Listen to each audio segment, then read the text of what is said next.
Good evening, everyone. And you too, Mr. Real. How are you doing? I'm doing great, RFM. Merry Christmas to you. Do you know what night it is? It is Christmas Eve. It is Christmas Eve, and we're sharing it together and with a bunch of our friends, both here in the studio as well as across this fruited plain and points east, west, north, and south. Yeah, this is going to be a lot of fun. You've put quite a cast together for tonight, and I'm super excited to hear the cool stories that these folks have. Well, I just want you to know I was overwhelmed with the response I got from sending out requests for people, realizing it's Christmas Eve, realizing there's all sorts of other kinds of things that you might have planned. So many people showed up, and we're going to have them on tonight. They are going to be speaking for around 3 or 4 minutes, and hopefully we can adhere to that as closely as we can. Otherwise, we might be here until Santa comes down the chimney. Yeah. But thank you so much for being here. You, Bill, will explain that Maven is not here. She's feeling under the weather, unfortunately. So prayers and good thoughts go out to you, Maven, and a very Merry Christmas to you. Get better soon. We have some people in the audience. Can we get just throw a group of 3 at random up on the screen? Let's do it. Let's bring... Look, it's Dan Vogel. It's Thomas Murphy. And it's some guy in shades. It's the Pie-Nicker-nator. The Pie-Nicker-nator. Oh my gosh, this is so great that you're all here. So Dan, yes, can you get us off to a great start? You're our opening act on this really big queue. I just I don't have anything special, just to say Merry Christmas. It's been a great year watching you guys every Wednesday night. I look forward to it. I look forward to mingling with the people in the chat. That's all I got. Well, Dan, it's great seeing you. Thank you so much for dropping by to say Merry Christmas. Do you have anything that you want to say to... Oh, I have to bring up something. I was just talking to Brent Metcalf on the phone before the show. My buddy, Brent. Yes, and he wanted me to say on his behalf that he wishes he could be here. His schedule does not admit of his being here. And he wanted me to remind you, Dan, that you still owe him $100. Oh, okay. All those free books I've given him? I think that's why he wants the $100. No, I made that last part up. Okay. So, Dan, thank you so much. We'll let you go now. Merry Christmas to you. All right. And we'll bring up... Goodbye, everybody. Bye-bye. And we'll bring up Thomas Murphy, professor of something really important, anthropology. You're an anthropologist, aren't you? Well, I have a little story to share. It was actually a Valentine's Day winter storm that left more than a foot of snow on the ground nearly 3 years ago. My wife, Carrie, and I took advantage of this unusual opportunity to snowshoe in our own neighborhood. Then, interrupting our romantic adventure, we saw this strange man in a huff trudging down the middle of the road. He suddenly turned towards us and then surprisingly called out my name. "Thomas Murphy?" he asked. Sheepishly, I replied, "Yes. Who are you?" "Radio Free Mormon," he replied. My first thought was panic. Am I behind enemy lines? Sorry, that one caught me off guard. Trapped in a snowstorm with someone who I'd never seen before, who has no fear of cars on an icy road. This was before the formerly anonymous Radio Free Mormon began carelessly revealing his face in public. Well, at least I recognized his voice. We had a delightful but brief conversation during which he asked the inevitable question that I hear from every podcaster. Would you be willing to come on my show to talk about DNA and the Book of Mormon? I was actually an avid listener to his show, so I hesitated to say no. Instead, I suggested that I might be willing to talk about some new research I was doing on 19th century representations of the Iroquois, the indigenous people of upstate New York, in the Book of Mormon. This began a long series of texts and phone calls with RFM, repeatedly asking me to talk about DNA. It finally culminated in Mormonism Live episode 72, entitled Neophytes and Lamanites. We discussed instead my new work on representations of Iroquois neophytes, the indigenous people of upstate New York who have some interesting stories of their own about how Mormons came to be. I subsequently accepted a request from Bill Reel to come back on Mormonism Live for episode 103 to talk about the Third Convention, a Mexican Mormon schismatic group from the 1930s. Once again, not to discuss DNA in the Book of Mormon. So today, I have a Christmas Eve present for RFM. Let's talk about DNA in the Book of Mormon in the 1 minute or so I have left of my allotted time. It turns out there is no DNA evidence to support the Book of Mormon's claim that the ancestors of American Indians came from the ancient Near East. 22 years ago, I wrote the first peer-reviewed article, Lamanite Genesis, Genealogy, and Genetics, that drew from the newly emerging scientific field of molecular anthropology to comment on the historical claims of the Book of Mormon. 21 years ago, on the day before Thanksgiving, my stake president, Matthew Latimer, said he didn't like the conclusions in Lamanite Genesis, Genealogy, and Genetics. Unless I was willing to change my already published conclusions, he threatened to schedule a disciplinary council to try me for apostasy. Now, that was about the dumbest PR move that the church could have made. I said, let's go right ahead and schedule it. The sooner the better. He scheduled it for an early weekend in the following month of December 2002. By then, the press had had a heyday. It turned out I was right. DNA shows that Native American ancestors were in the Americas tens of thousands of years before the events described in the Book of Mormon, and that their closest relatives are found in North and East Asia, not the Near East. To avert a media catastrophe already well underway, President Latimer canceled the disciplinary council. A few years later, the church changed the Word of God, or at least the introduction to it. Now, on Christmas Eve, 22 years later, there is still no DNA evidence to support the Book of Mormon's historical claims. There you go, RFM. I finally talked about DNA and the Book of Mormon on your show. Merry Christmas. Thank you so much, Professor Murphy. Well, this is the season of hope, so perhaps this coming year we'll get that DNA evidence. You just wait. Thank you so much for being here, Tom. Merry Christmas to you. Merry Christmas. And now in the lineup is Steve Pinecker, but we see that Cheryl Bruno, noted author scholar, has joined us as well. She'll be up right after Pinecker. Pinecker, no, sorry, you're not getting off the hook. He's pointing at Cheryl. Cheryl, do you want to go before Steve? You're welcome to go. No, go ahead. I want to hear what Steve has to say. Yes, I think we all want to hear what Steve has to say. Steve, the born-again Christian, trying to put Christ back into Christians, I understand. That's right. And by the way, Rob Meldrum, Thomas Murphy, Rob Meldrum says hi. Went and saw the Book of Mormon movie, The Oath, with Rob Meldrum last time I was out in Utah, and looking forward to doing something with Thomas and Rod. So how'd you like it? It wasn't really good. It was a very unfortunate film. There's some parts of it that was kind of cool, but yeah, there's a lot to unpack there. Okay. Well, we'll unpack it another time. I just wanted to get your hot take on The Oath. Proceed, please. So RFM was so nice to invite me to come on a special episode for Christmas Eve. And the first thing I thought of was, and by the way, the reason why I'm wearing sunglasses, folks, is this is an all-star cavalcade of Mormon scholars and influencers and YouTubers. And I'm really honored and privileged to be invited onto the program. So he sends me this email. I said, you know what? I was thinking about it. Most of my life, I've suffered from SAD, seasonal affective disorder. And the holidays really, really sucked for me for most of my life. I've suffered depression since basically middle school. And only over the last 2.5 years or so since I started my YouTube channel has my depression and anxiety and stress subsided. And one of the great blessings of doing this channel was 2 years ago, I did my very first Christmas special on my channel. And I got all decked up in all my gay apparel and my regalia. And I had a really good time doing some Christmas stuff. And then did a Christmas watch along with Rebecca Biblioteca and my friend Nick Jones of the legendary rock and roll podcast Pod of Thunder. We got permission from BYU Films to do a watch along of Christmas Snows, Christmas Winds, which is a fantastic book and was produced by BYU Films. But the reason why I came on was because last year I was on this new upstart channel called Mormonish. I think I was their 5th guest. And the kids over there at Mormonish decided they were going to do their little thing, and I thought I'd help them out. And we did a special Christmas episode.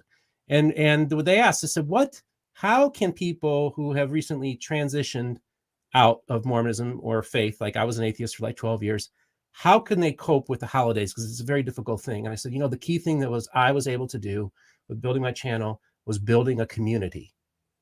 And a few weeks ago, I've had some stressors happen in my life, and I posted that on social media, and I had people, including Radio Free Mormon, call me. And so I have this community, this support system of people. So the reason I came on was because there are a lot of you right now, this time of year really sucks. And I want to tell you that you have a community. You have a place for people. You can reach out to me. People reach out to me all the time. Reach out to all of us. We do care about you. For those of you who are suffering seasonal affective disorder or depression, anxiety, and stress, you go through this time of year. I know exactly what it's like, but you can get healed from emotional trauma as well, from spiritual and religious abuse. And I'm actually an example of that. And so I just want to thank RFM for giving me the opportunity to come on this platform, because really, honestly, doing this is part of my healing process.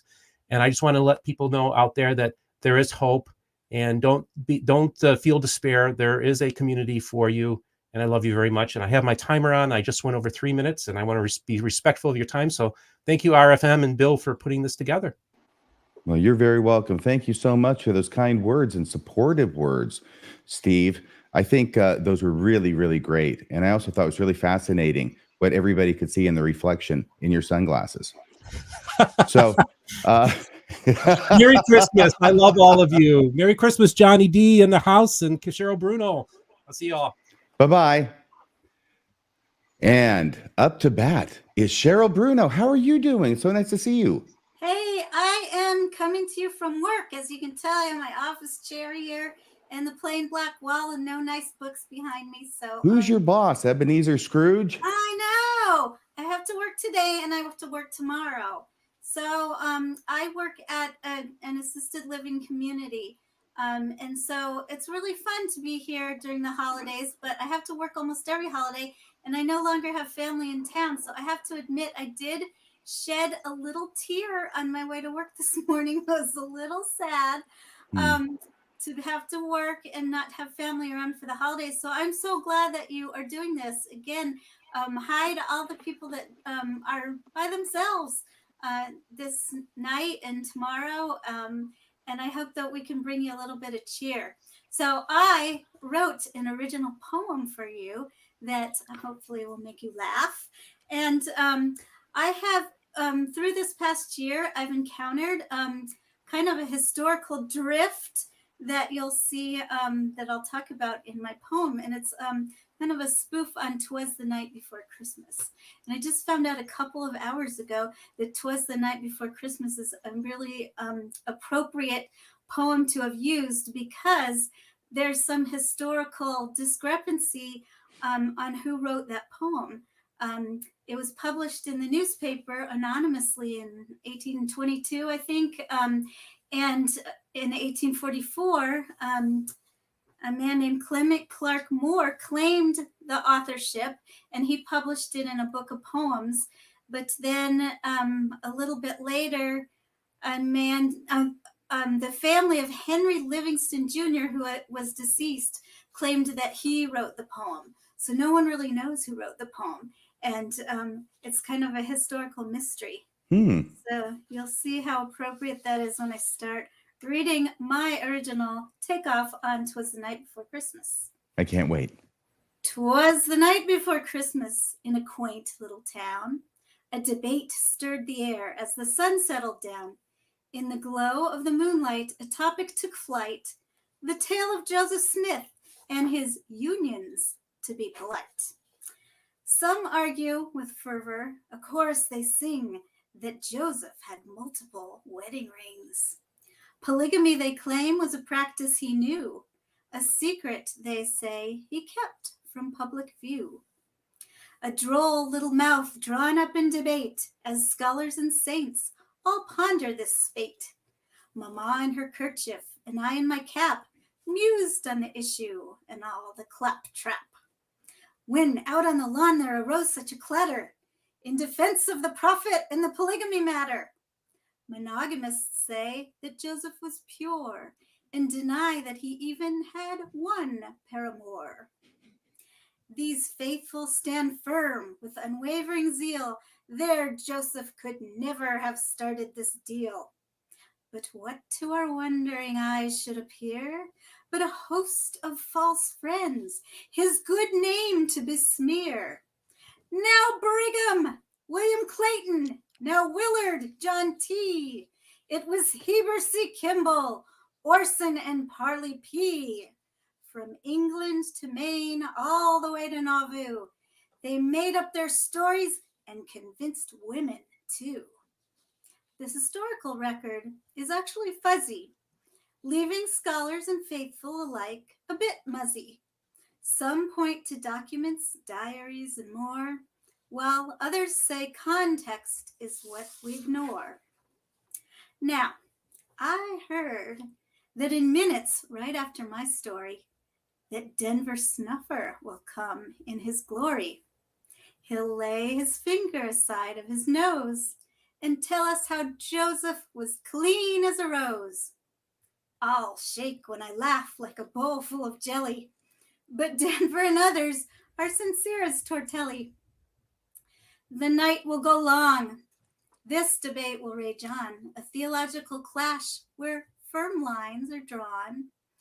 In all of this turmoil, can peace ever be found amidst all these arguments echoing round? History's a puzzle, a tapestry rare, woven with fibers of doubt and despair. In the clash of opinions, can peace find its way? In the spirit of Christmas, what can we all say? Whether Joseph practiced polygamy or not, may goodwill prevail and history be sought.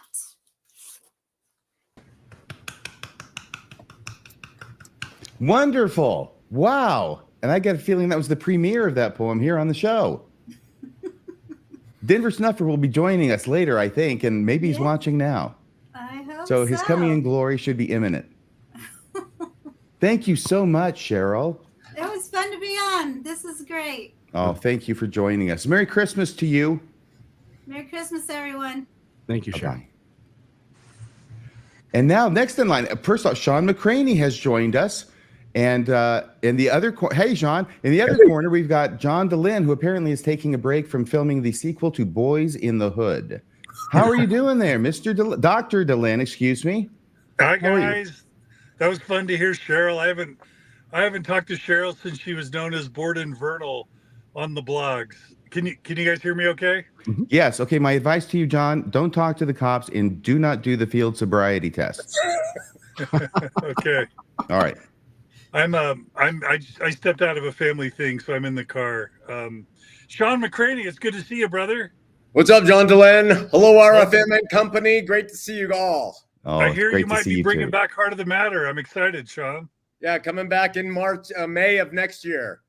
Well, I want to follow that, so I'm happy to hear it. Oh, Thanks, John. So I don't want to take your guys' time.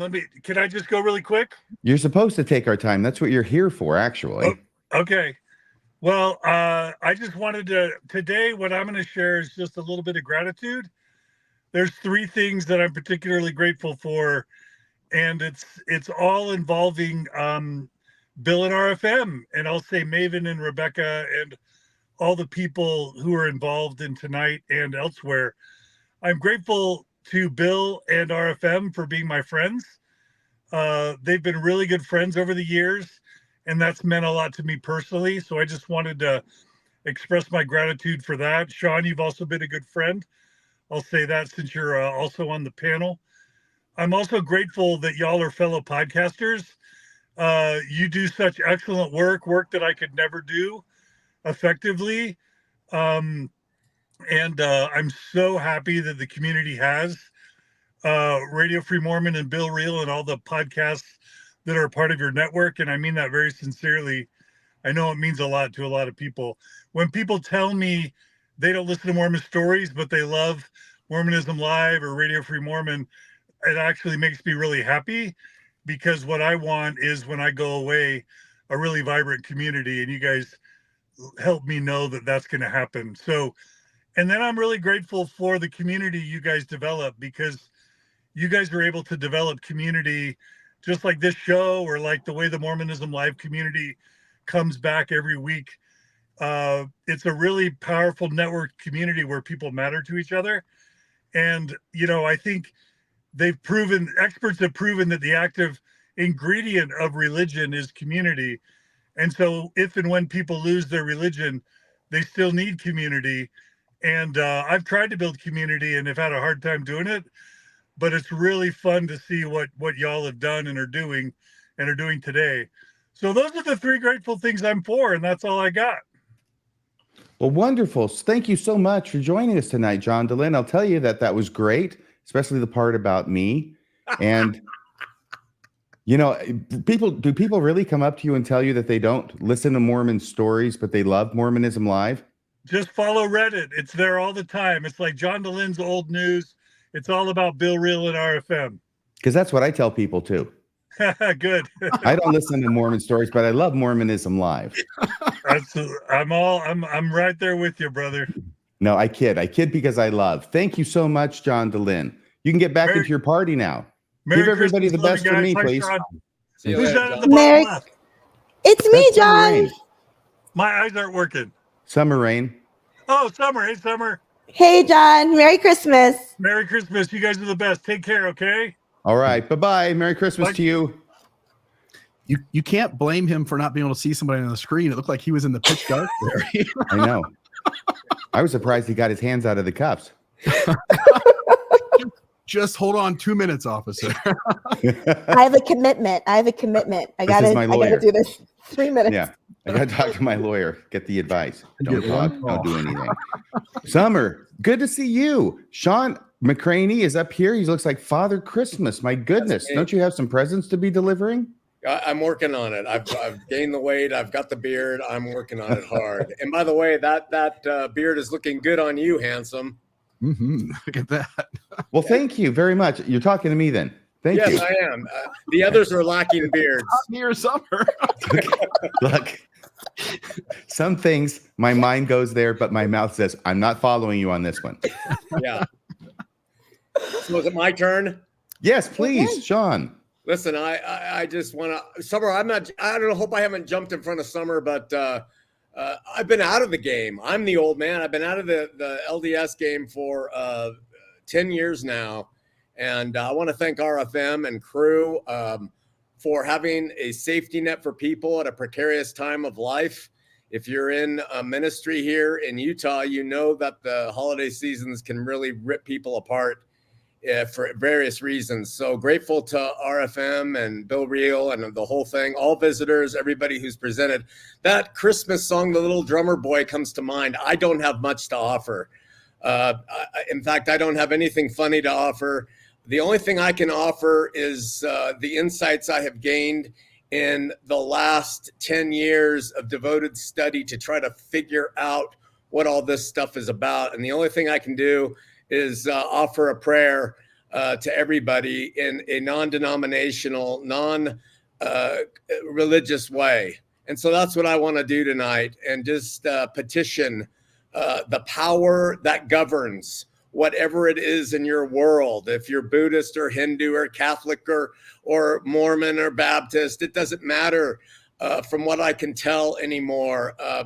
I just petition that power, who I believe's name is Yahweh, and I petition Yahweh in his name that he will bless every single person, whether they have faith or not, because it's irrelevant.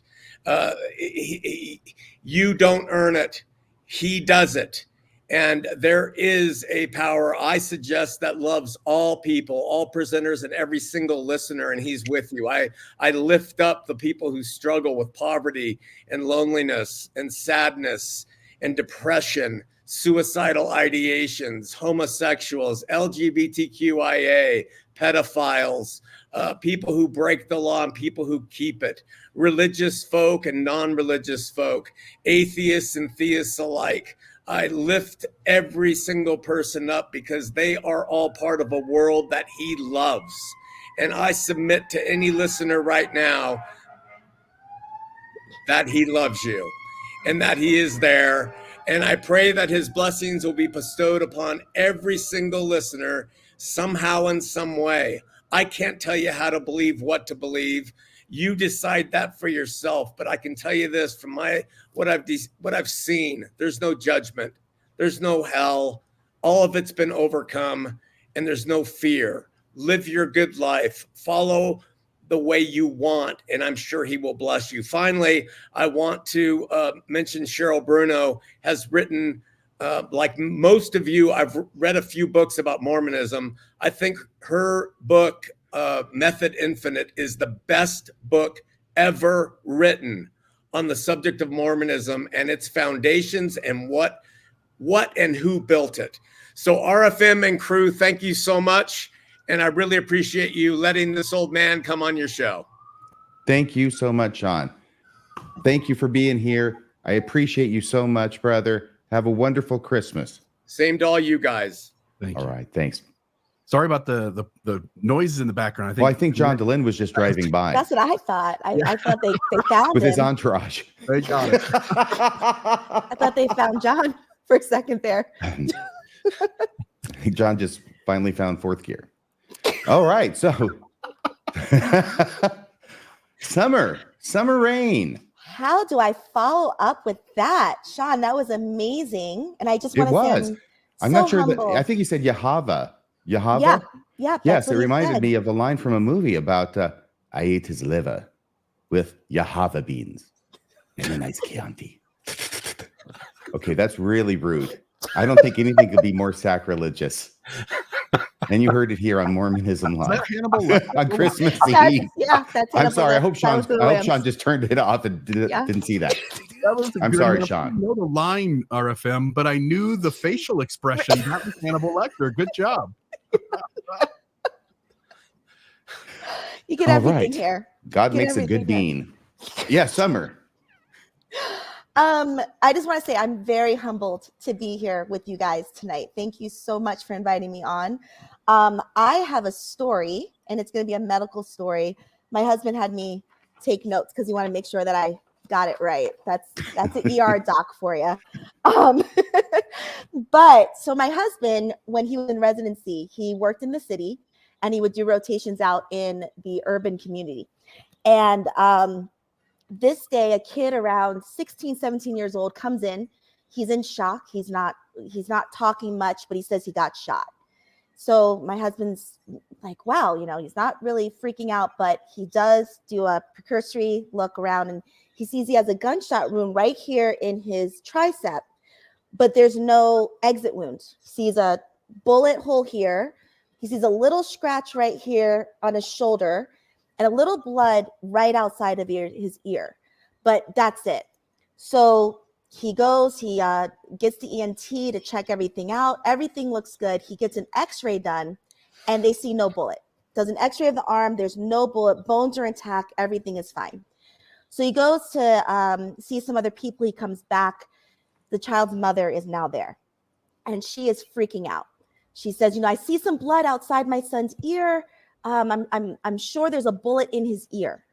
My husband says, no, ma'am, calm down. I understand this is a very stressful situation, but the ENT checked it out. The eardrum is intact. There's nothing going on there. It's not in the ear.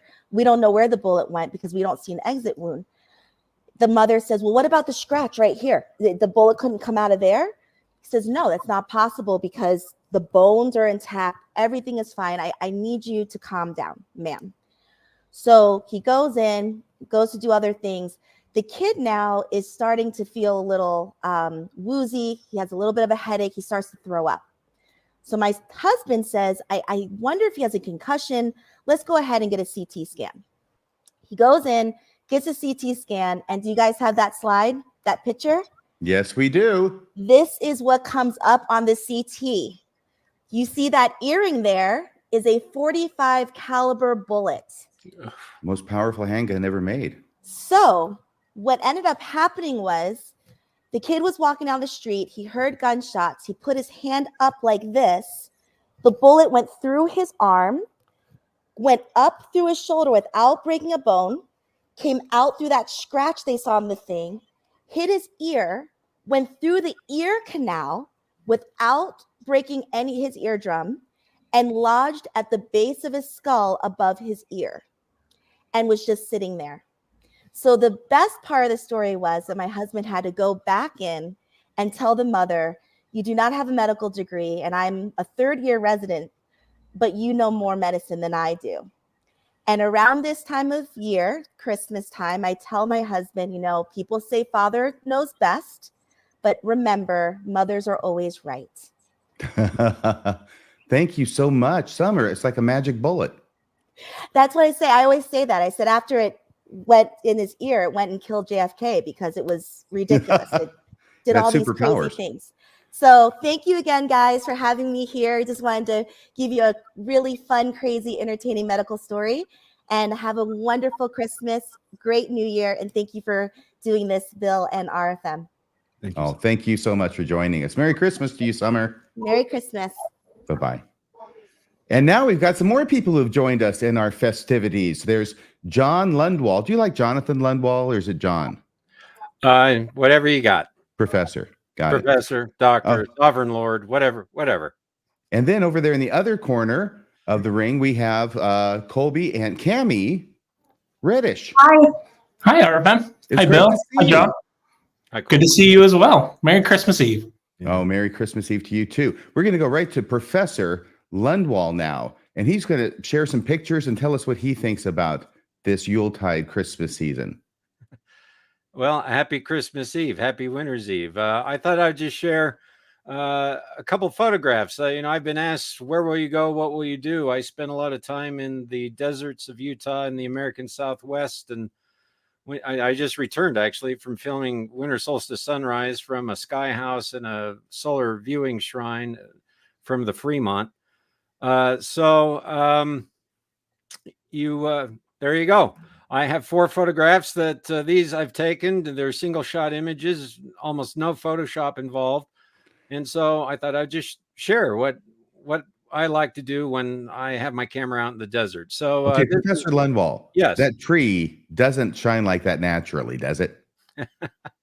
I almost died taking that shot. There's a real story behind here. I lit the tree with battery operated Christmas lights, and then I had to get there at 2 a.m. I had a remote to turn them on, but the batteries froze. So I had to walk out there. That's an 800-foot cliff the tree's on. So I had to walk out there and change the batteries in about minus 10 degrees at 2:30 in the morning. So anyway, great shot though. Next picture. It's beautiful. This is a pit house. It's a reconstructed pit house, Fremont Indian State Park. I like taking photographs that wed heaven and earth. And I went there to try to get a shot of the ladder pointing up into the sky, but I saw the snow sparkle reflecting the stars in the sky, and I thought that's my shot. So I'm laying in 6 to 8 inches of snow. I didn't have a blanket. My camera's an inch above the snowpack. The ladder's slightly out of focus because I have to manually focus, and every time I breathe, my camera would fog over. So I took like 200 shots, and they were all out of focus. Anyway, metaphor for my life. I still love the shot. Next picture. This is Fajada Butte in Chaco Canyon, New Mexico. At the top of Fajada Butte is actually a beautiful solar shrine. During the solstices and equinoxes, the sun dagger is cast on a petroglyph on that shrine, and they don't let people go up there anymore, but I was able to get the Milky Way vertical above the butte. Actually a difficult shot to get. So, and last slide. Is there a last slide? Yeah. Oh, yes, there is. All right. This is a Crystal Lake in the Uintas in Utah. Again, the water reflecting the sky reflecting the water. So I guess I'll just end my 3 minutes by quoting Sarah Williams, a little couplet. Though my soul fall in darkness, it shall rise in perfect light, for I love the stars too fondly to be fearful of the night.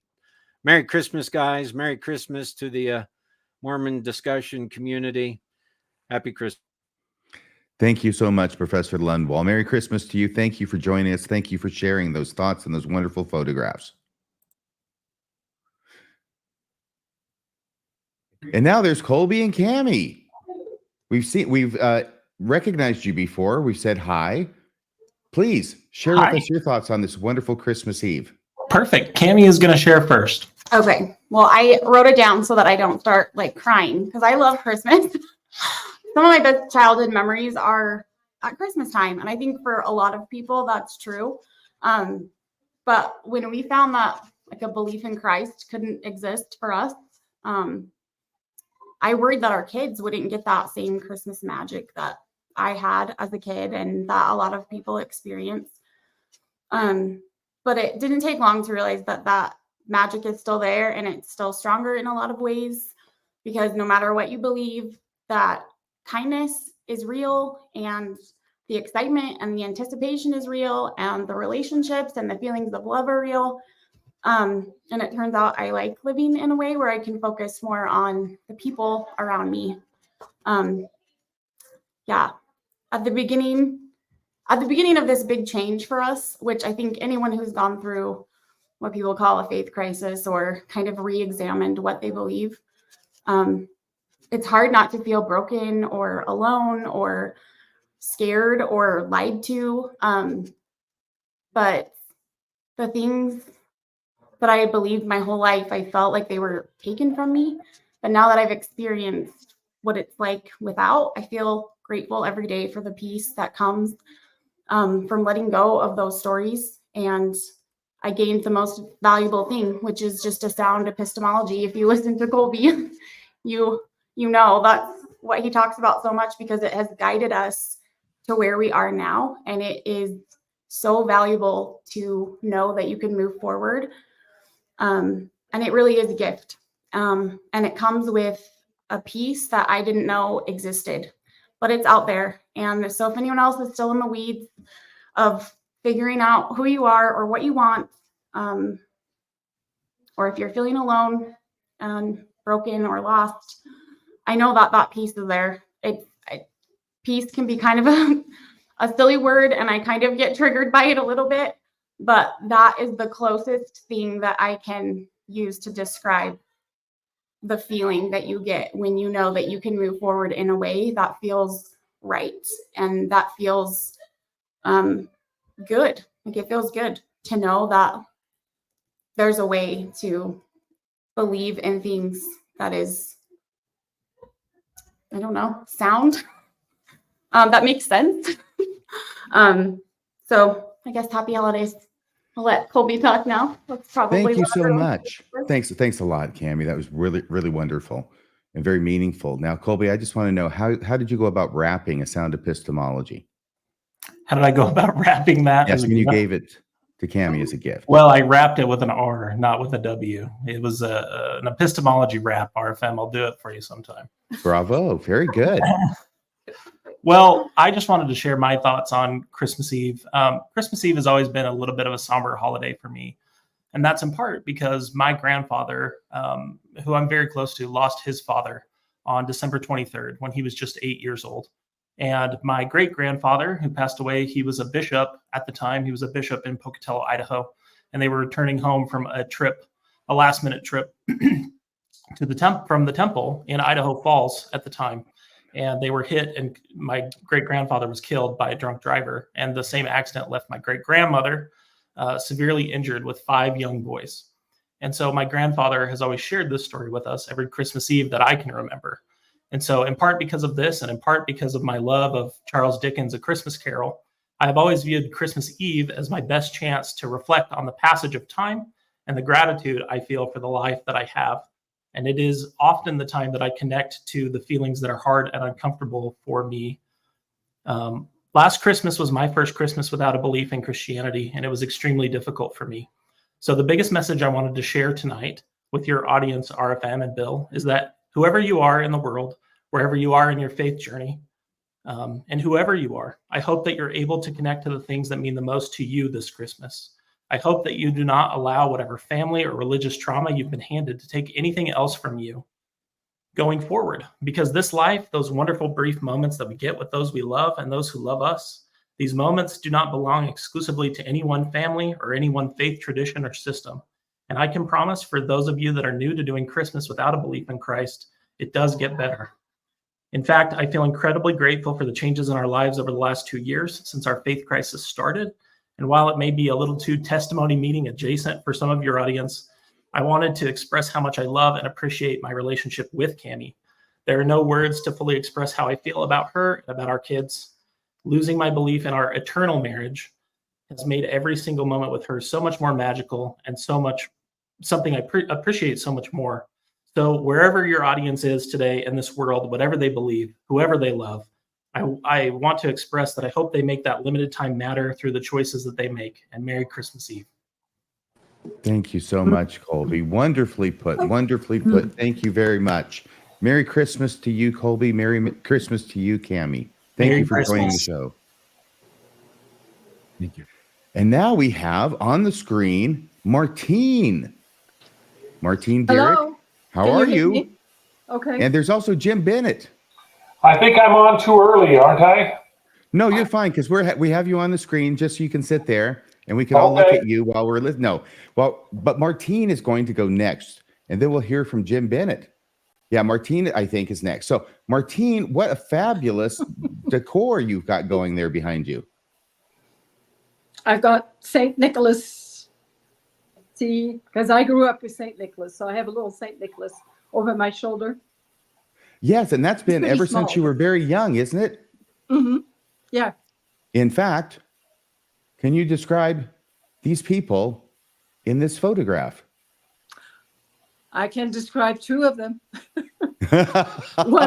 One is the great saint, as my mother always referred to him, St. Nicholas.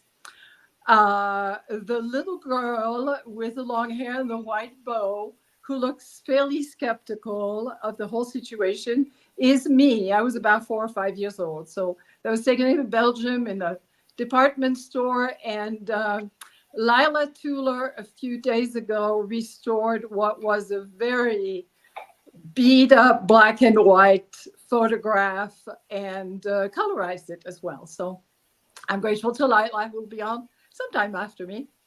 I love the photograph. I understand you've got a story to tell us, which is actually going to give us a big insight into how it is that President Nelson is such a wonderful speaker. Yes, I do. Okay, so here it goes. In the summer of 1995, our family moved back to Salt Lake after spending nearly 20 years in Baton Rouge, Louisiana. That October, we drove the few miles from our home to Temple Square on Saturday evening for my husband and our son to attend priesthood meeting together at Temple Square in the Tabernacle, while I would just hang out around Temple Square and probably Desert Brook. As I was milling around outside the doors of the Tabernacle, I recognized a former ward member from our ward in Baton Rouge. He was a man in his early 30s, and he happened to be the technical director at that time for music and the spoken word and general conference, and pretty much anything else that the choir did or that the church did. So we chatted a little bit, and I had watched conference that morning, so that was Saturday morning, and I said, hey, I just noticed something this morning. I was watching Elder Scott speak, Richard Scott, member of the 12, and I said, I don't know why, but I've never noticed that before. I noticed he doesn't seem to use the teleprompter. He looks so intently into the camera.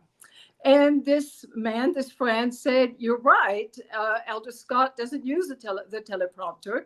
He records his talks ahead of time, and then he memorizes them first, he records them, and so he has a little tape recorder in his suit pocket and a little earpiece, and so he knows his talk, but if he gets stuck somewhere, he's got a prompter, his own little prompter. And he said, and by the way, there's another member of the 12 who does the same thing. That's Elder Nelson. Well, we had moved a couple of blocks from Elder Nelson's home, north of it, and our two wards met in the same ward building. So we were sister wards, as it's called. And Elder Nelson was the speaker the Sunday before Christmas every single year. The program included just one speaker, and it was Elder Nelson. And so after my friend told me that, I started noticing during General Conference that I could see Elder Nelson come to the podium with his hand in his pocket, or leave the podium and put his hand in his pocket. I thought, yeah, there's something to that. So one Christmas, few years later, I think in the early 2000s, the early aughts, he had spoken, and I was in the choir. And as sacrament meeting concluded, I happened to be sitting right behind him. So the choir sang a closing number, the closing prayer. Everybody bowed their head, including me. But for some reason, I opened my eyes after a few seconds, and I saw now President Nelson reach into his ear and pull out his earpiece. And I sat there and I went, yes.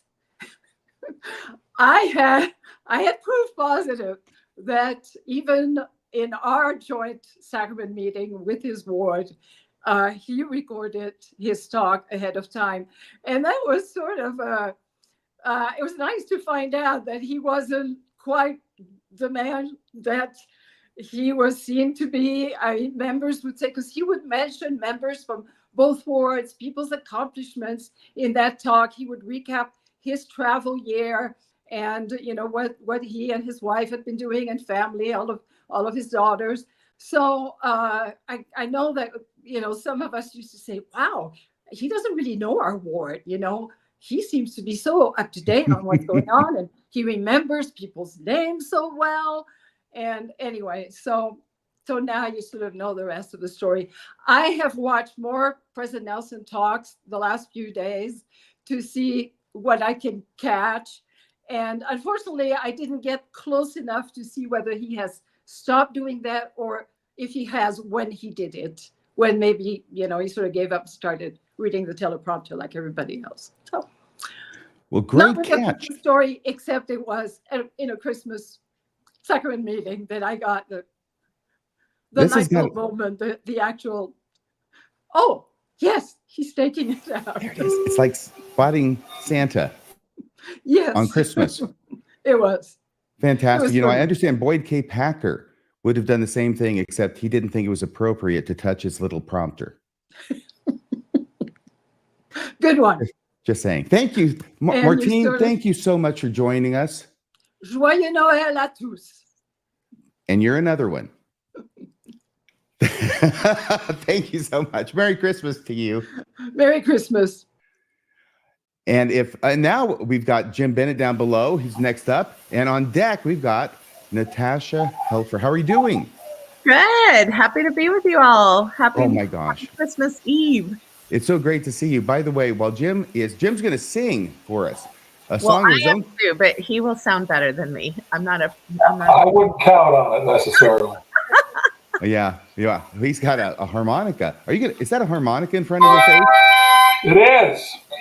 And I've got a guitar that's out of shot. If I stand up, should I sing like this? And a drum on your back and cymbals strapped between your knees. I'm Dick Van Dyke in Mary Poppins. All he's missing is a monkey in a box, right? That's right. Oh my gosh. Well, hey, don't spoil the finale. All right.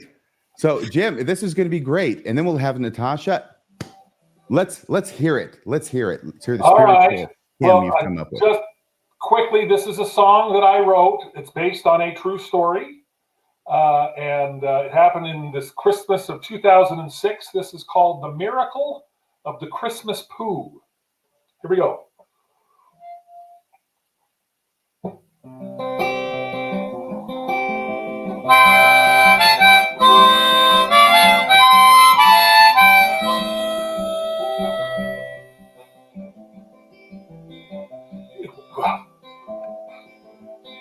It was on a Christmas night, the fireplace was warm and bright. There were no more songs to sing, it was time for burning things. So I burned up all the ribbons, and I burned the wrapping too. And I might have burned the house down if it hadn't been for the miracle of the Christmas poo.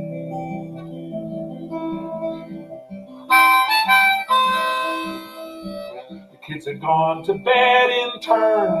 I'd run out of things to burn. So I threw the ash away. It was time to hit the hay. So I dreamed of all my presents that were red and green and blue. But I never dreamed of dreaming I would owe my life to the miracle of the Christmas moon. Christmas moon. It was 3 a.m. on Boxing Day that the baby began to cry. Threw up my covers straight away, and I went to find out why. He had filled his diaper, he could have filled up too. His back and legs were covered in the miracle of the Christmas moon.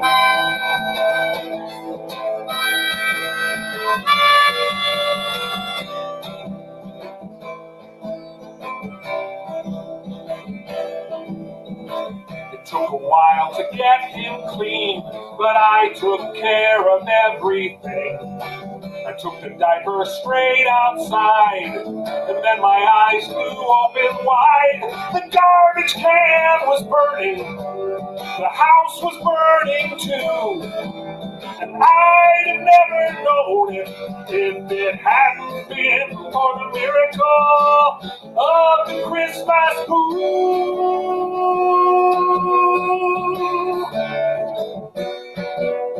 I covered up the flames with snow and pondered on the things I know. I know that heaven's watching me. I think they laugh at what they see. They got my attention.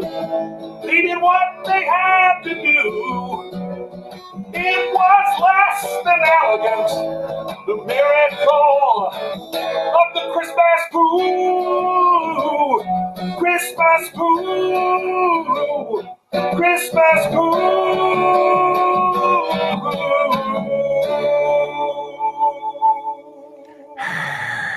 Thank you very much.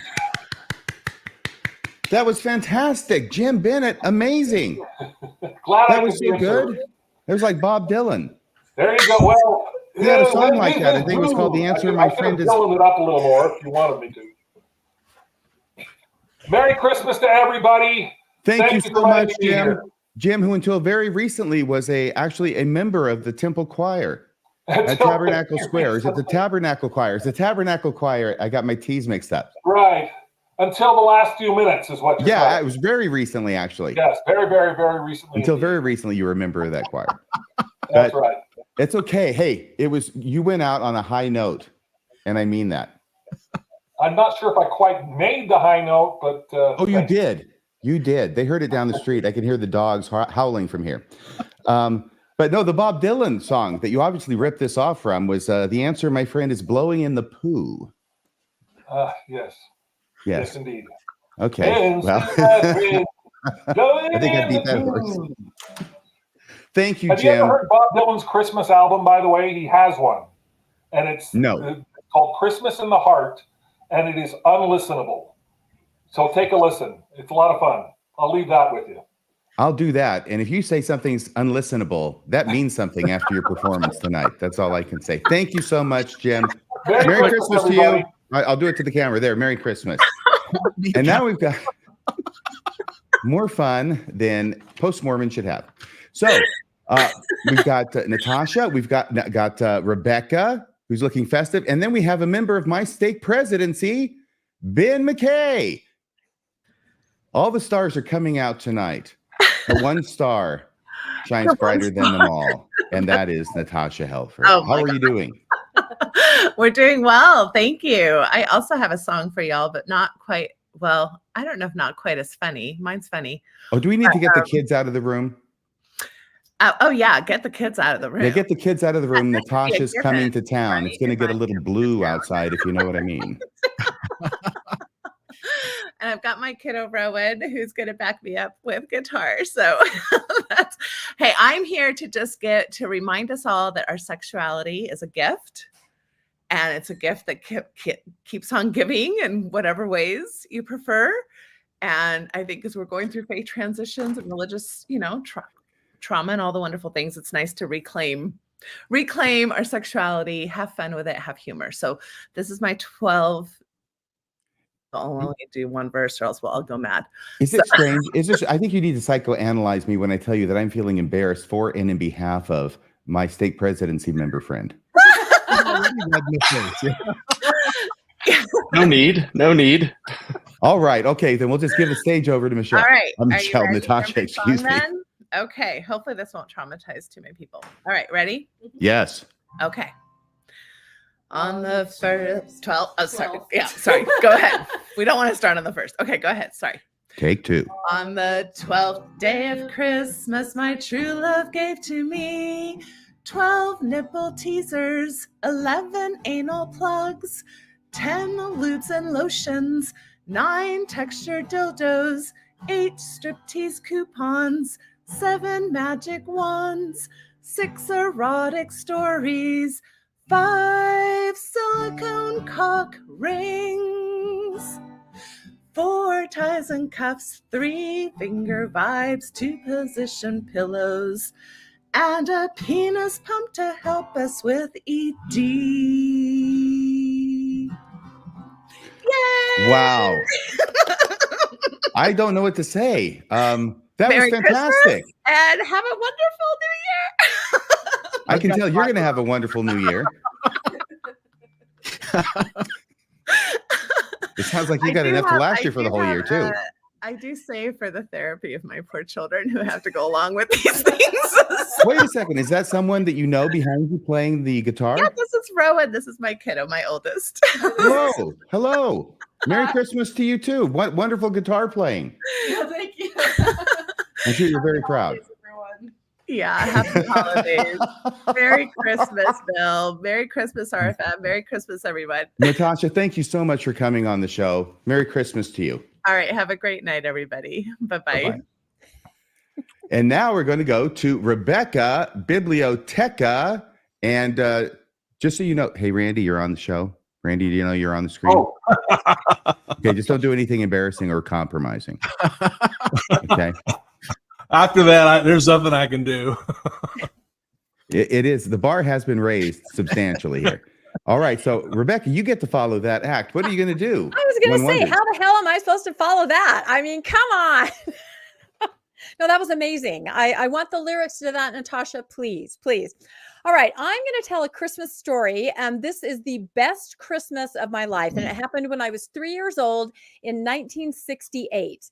That's correct. Every Christmas since then, 55 of them have been a slow, sad trajectory downhill.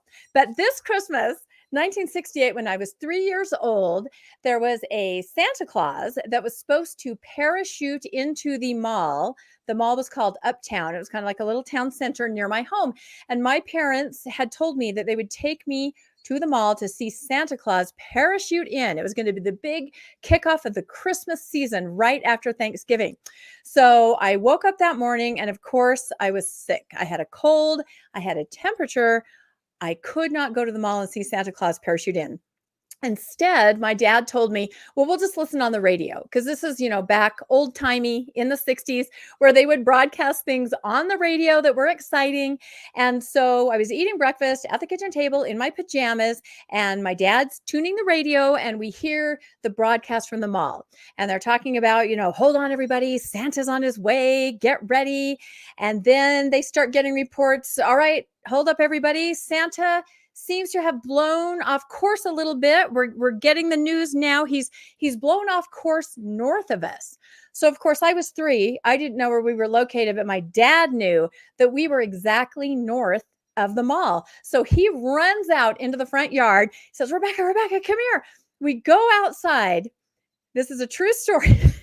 Santa Claus, who I could not go see at the mall because I was sick, is parachuting down toward my house. So behind my house, there's an empty field, and there are 3 yards that have a field behind them. So it's a pretty large tract of land. And I'm guessing that's where Santa was aiming for once he realized he wasn't going to make where he was supposed to hit at the mall. So Santa Claus literally crash landed in that field adjacent to an elementary school field in my backyard.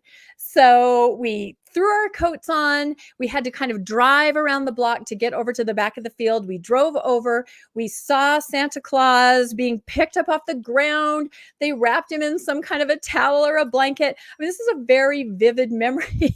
He was limping a little bit, and they helped him into a car and drove him off to the mall. And it was the greatest Christmas ever because I couldn't go to Santa. But, you know, when you're 3, you're a main character in your own life. And Santa came straight to me. Now, I've told this story before. I told it once when I was a primary pianist and we were all supposed to share a Christmas story. I told it, and somebody in the bishopric came up to me afterwards and said, "I don't believe you," which was so kind of him. So this time I have a graphic in case anyone out there doesn't believe me. Maybe we can pull that up very quickly.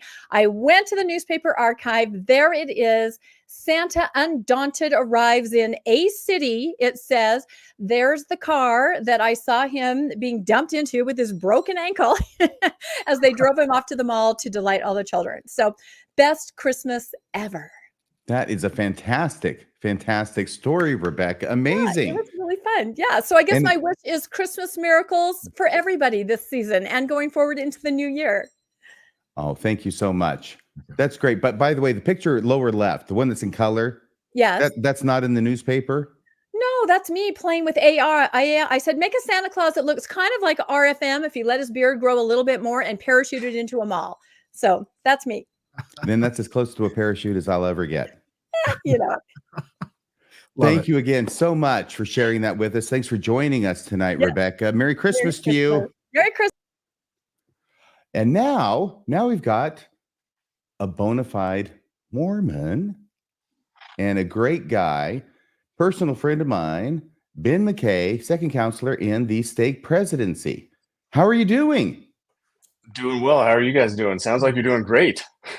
We are covering the gamut tonight. We've got guests from every possible stripe of Mormon, post-Mormon, whatever. And we're all here together, enjoying the spirit of the season and wishing each other well.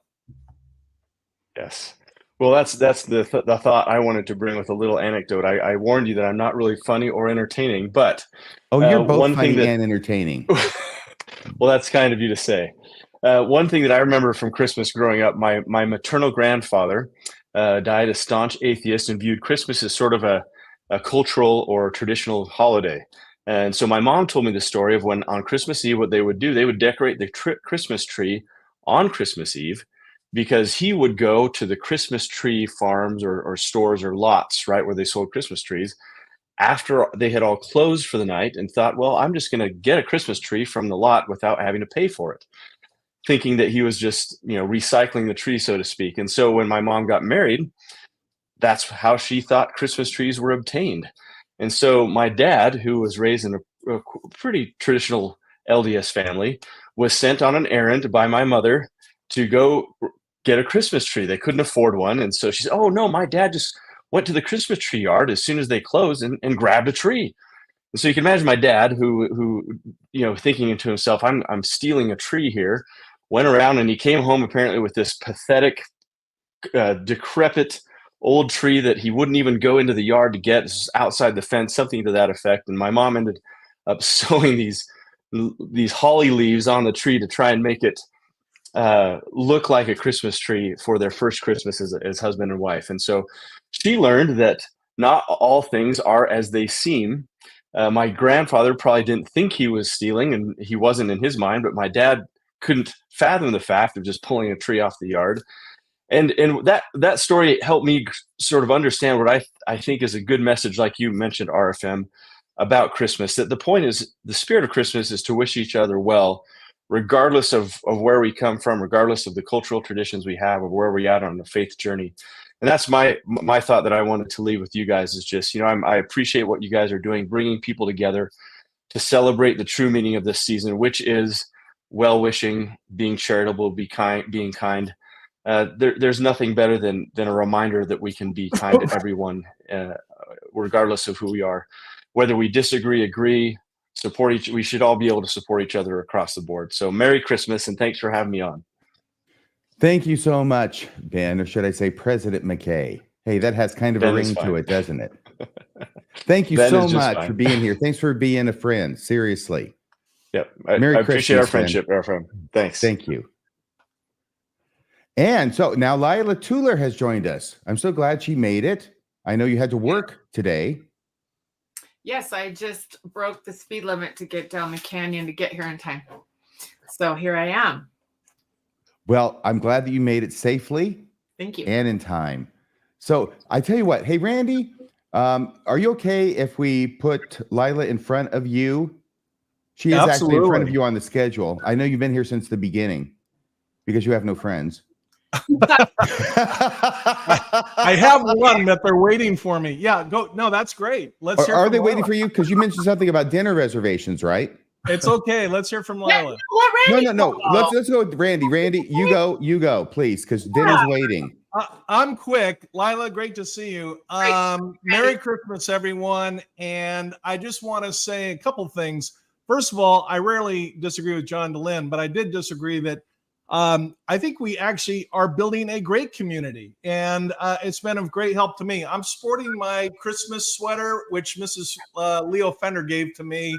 I worked on a book with her, and she gave this to me the Christmas Eve before she passed away. So she was actually a very fortunate part of my community and rebuilding because she's a devout Christian, and we met once a week to work on the book project. And so I get to sport that tonight.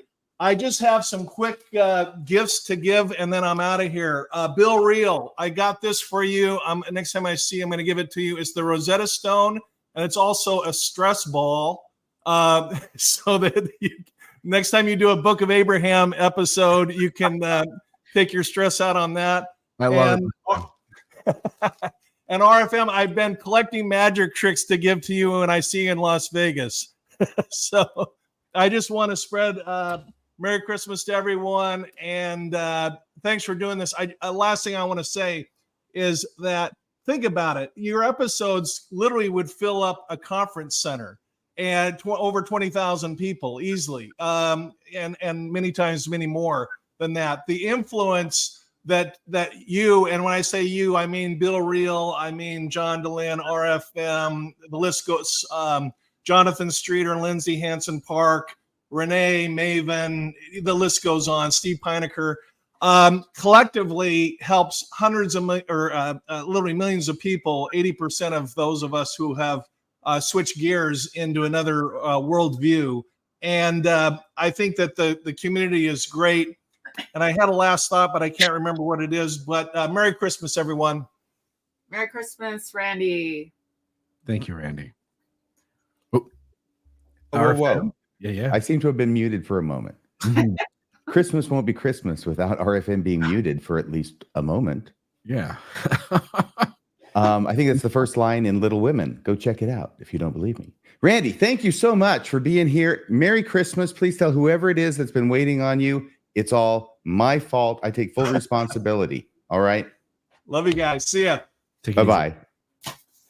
And what the heck? Landon Brophy has now joined us. Landon, weren't you supposed to be here with Rebecca? Yeah. You're muted. Unmute yourself, my friend.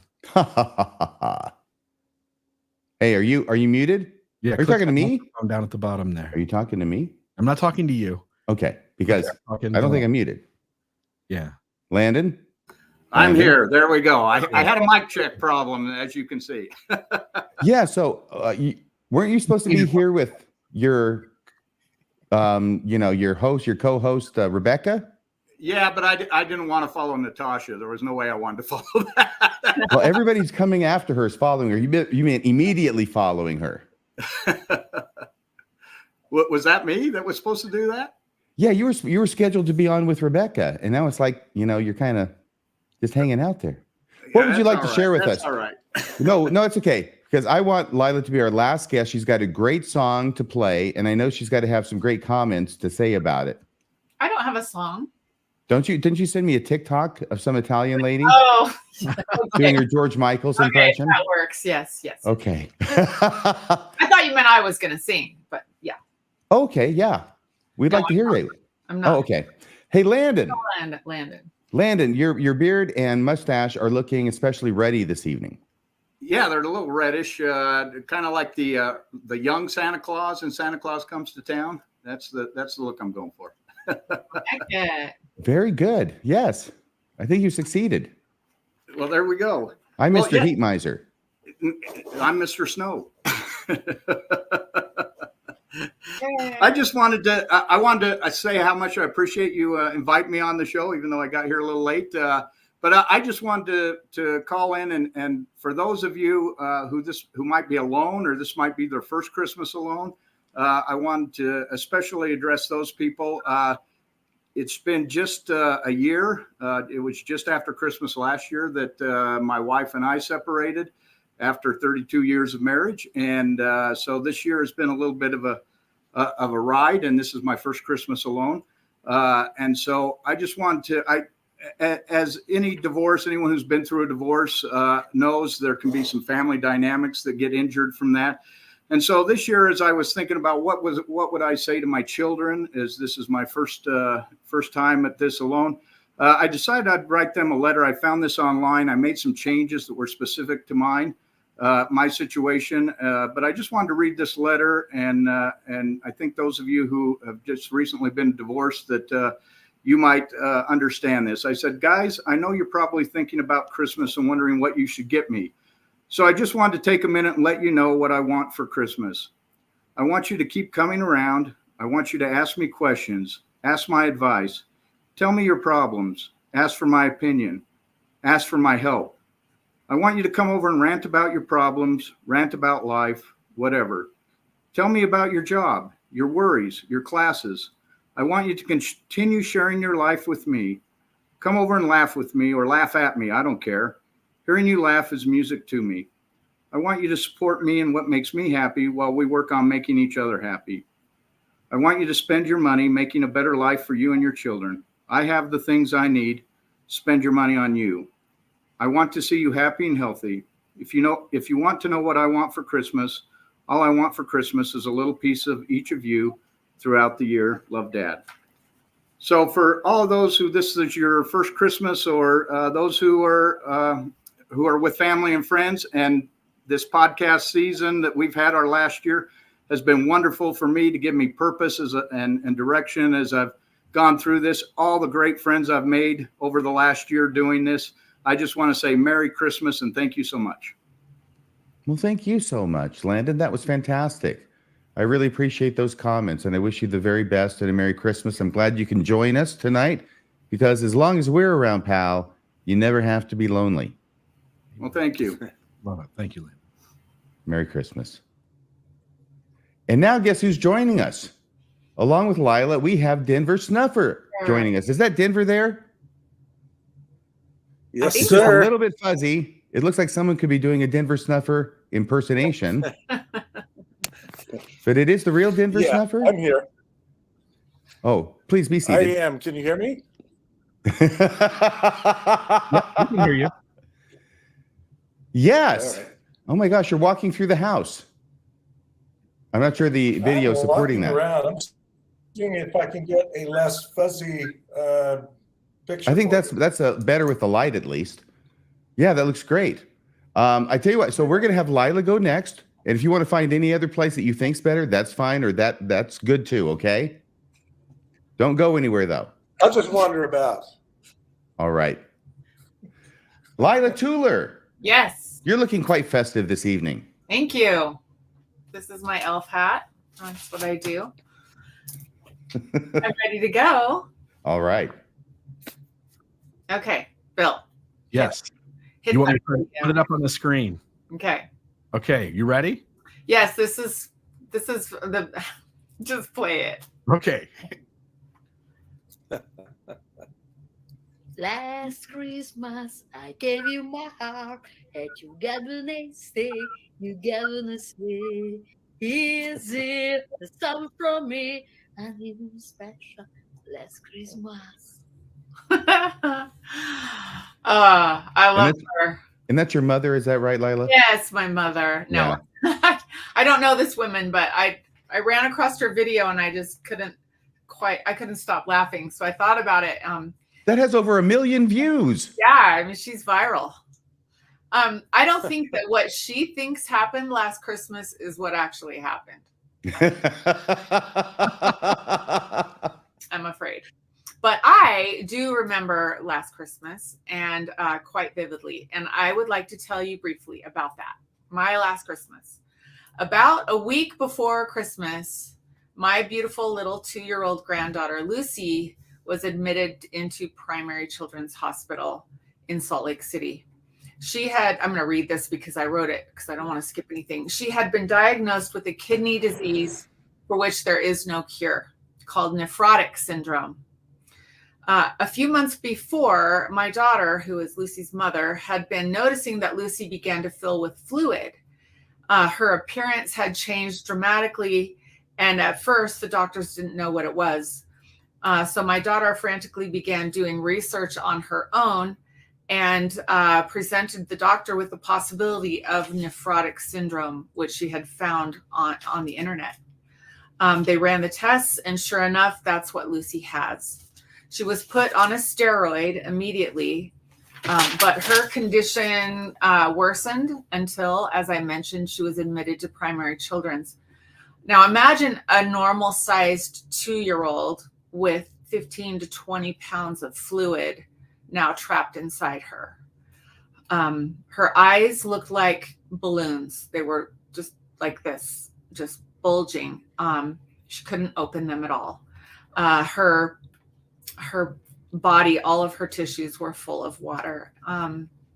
She couldn't see anything. And I spent every spare minute that I could after work at that hospital to be there with her, to support her and my daughter and her husband. Now, I had spent a great deal of time with Lucy since her birth. I was her grandma Yaya, and we were very close. And when I would come into the room at the hospital, she would ask who was there since she couldn't see. And I would tell her it's Grandma Lila, and she would reach out her arms towards my voice and cry, "Come sit by me." And then she would hold my arm to know that I was there and would not let me leave her side. I can't tell you, there's no words to explain the worry and the fear I felt and her parents felt, and she felt concerning her condition. The nurses tried so hard to be her friend, but she didn't trust them. They had to draw her blood every 4 hours, which became a terrifying experience for this little girl. And it broke my heart to watch this and hear her beg, "Please don't poke me," over and over. Lucy spent 2 weeks at Primary Children's. We didn't tell her it was Christmas. She didn't want to spend it in the hospital. She was on a heavy cocktail of prednisone and tacrolimus to suppress her immune system, and a heavy diuretic to try to expel the fluids. Her abdomen was so distended that she looked like she was 9 months pregnant, and her face was completely unrecognizable as the precious little Lucy I had become so close to. I haven't included photos of this to protect her privacy, but her condition was dire. Her diet was also restricted, as was her fluid intake, and all Lucy wanted to do was go home. Slowly but surely, at about 2 weeks, her condition began to improve. She was losing the fluids, and her body began to normalize thanks to the amazing efforts of the team of nephrotic syndrome specialists and the nurses at Primary Children's Hospital. She was released to go home on New Year's Day. They celebrated Christmas for Lucy on that day. Lucy has been in remission for the entire year of 2023 and will spend this Christmas at home with her new baby sister. And that means this Christmas is the best one ever. Thank you for listening. Thank you very much, Lila. That's a beautiful story. To show, I think this. Yes. Lucy. You see those there? I can add those to the. There we go. she is. That's my little Lucy. That's how she looks now, in remission, and she's doing really well. And I'm so glad for that. That's a Christmas miracle for me this year. Yeah. Lila, thank you so much for Thank sharing you. that story with us. Thank you. I'm glad you made it. I'm glad you're safe. Stay Thank safe and Merry Christmas, okay? Thanks to everyone. All right. Bye-bye. And then there was one. I'll take this off the screen here. The cheese stands alone. Denver Snuffer. How are you doing? I'm doing well. I'm not sure I understood the mechanics of how to get in here.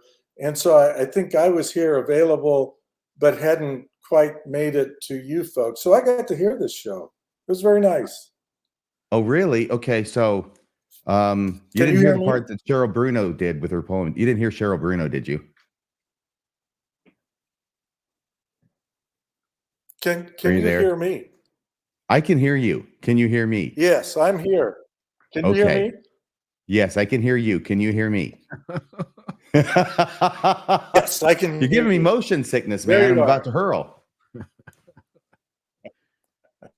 Hey, I think this is a wonderful thing you did. When you told me about your plan for this, I think you're a more charitable fellow than we ever thought.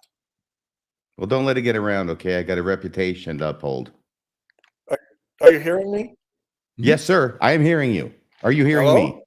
Hello? Okay. Yeah. Look, I think if you can give someone their Christmas wish and it doesn't take much from you, that you ought to do it. So for Cheryl Bruno, Joseph was clear as a rose. And this is Denver Snuffers Coming in Glory. I can see you. I can see Bill nod. You look rather frozen. Of course, very often, yeah, you look frozen. Well, I'm in the think presence John of DeLynn greatness. was right. Oh yeah, I think I try John and remain DeLynn was still right because I about the understand need that for your sense of community. sight You're isn't that putting good, and if I remain still, you might not see me. Oh. I don't know. I think there is a need for community. Yeah. Yes. Hello? So what is your Christmas message for us tonight, Denver? We have a family tradition of doing Sub for Santa. The extended family gathers together. We go to Walmart or Target or someplace to buy the things that the list includes. And then on Christmas Eve, which was this evening, we gather together as an extended family, wrap the presents, and then take out and deliver them. A few years ago, we had a family that turned out to be Hawaiian natives who were here in Utah. We wrapped the presents, we took it over, we delivered them, and the mother would not let us leave without first giving back to us a quilt that she had made that included traditional Hawaiian symbols and colors. And we didn't expect to get a gift. We expected only to deliver gifts. And I have to tell you that quilt, which literally came from the heart, meant more to me on that Christmas than anything that we got subsequently. And we've held that as a prize since then. We allow religion to create divisions between us. I wish that we would focus our religion internally and just let other people enjoy our patience, our kindness, and do for them anything we can to help one another. To use religion as a basis to judge and dismiss and belittle, it's like Lundwall was saying, all of our lives are slightly out of focus. I mean, none of us are really all that together. And so what's our basis for belittling or looking down or fighting with someone else because of their religious views? Thank you for doing this show, guys. It's a good thing you did. Hey, amen to everything you've said there, Denver. Thank you so much for joining us tonight on this Christmas Eve, this most hallowed time of the year, at least in my opinion. So thank you so much. You bet. Merry Christmas. Take care. Merry Christmas to you. Bill? Yes, sir. What What a Now- cavalcade of stars. We're down to 2. And one thing I noticed is that you haven't spoken yet. Well, no, I haven't, because, I'm the one trying to herd cats in this thing, baby. Yeah. But we've had, let me see here, if I can just go over it. Dan Vogel, Steve Pinecker, John DeLynn, Sean McCraney, Thomas Murphy, Summer Rain Barrett, that's Summer Rain Barrett, Cheryl Bruno, Colby Reddish, and Cammie Reddish, Denver Snuffer, John Lundwall, Jim Bennett, Natasha Helfer, Lila Tula, Martine Derrick, Ben McKay, Randy Bell, Rebecca Biblioteca. Oh my gosh. It's like the all-star team showed up tonight. Yeah, it was quite incredible. And I'll tell you, everybody brought a different flavor. It made for sort of an inspiring variety act of sorts. Like everybody got a chance to say something from their point of view and share a story or a poem or sing a song. And it really came together beautifully. And I'm really grateful that you put this together. And if I can say it this way, I'm quite proud of you. Well, thank you. I'll try and take that in a non-patronizing sort of way. No, not patronizing. Hey, I appreciate it. I take it in the way it was meant, is what I mean. Did you have a poem that you wanted to share with the audience, Mr. Wheel? I would like to read one. And so I guess without further ado, I'll do that. Let me change something up here. In the stillness of the winter night, a tale unfolds in soft moonlight. For those who've walked a path unknown, ex-Mormons feeling all alone. Through faith's crisis, a journey taken, history's hidden, truths forsaken, a sense of loss, of deep despair. Betrayal lingers in the air. Loneliness wraps its silent shroud in the absence of the faithful crowd. Yet in the shadows, strength persists, a Christmas spirit that insists. For in the quiet, there's a space to find new joy, a warm embrace, no longer bound by rigid ties, a chance for growth, for free to rise, marginalized, but not defeated. In solitude, new paths are greeted. The beauty of Christmas still shines through in every dawn and skies so blue. The lights that twinkle in the trees reflect resilience, a strength with ease. For those who faced a faith's divide, in newfound freedom hope resides.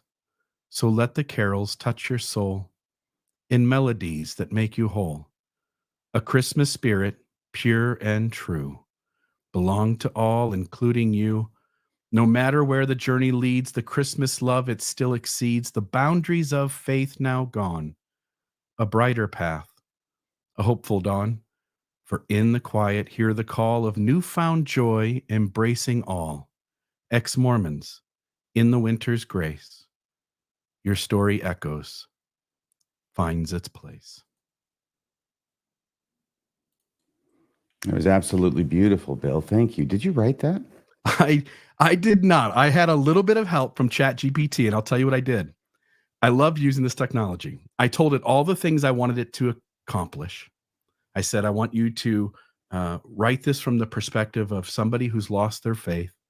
It's dealing in the Christmas time. There are people who feel alone, who are dealing with a faith crisis, who, and I named like 15 other things. And I said, write me a beautiful poem. And AI does this beautiful thing where it really does have more intelligence than you and me put together. And it has the ability to sort of understand what it's trying to get at and to do it in such a way that I think most people could feel the humanity behind those words. Anyway, not me. Well, thank you very much for sharing it and creating it, because you were the heart behind it, I think. Yeah, I liked it. I had to write 4 or 5, and they all were beautiful, but that was the one I liked the most.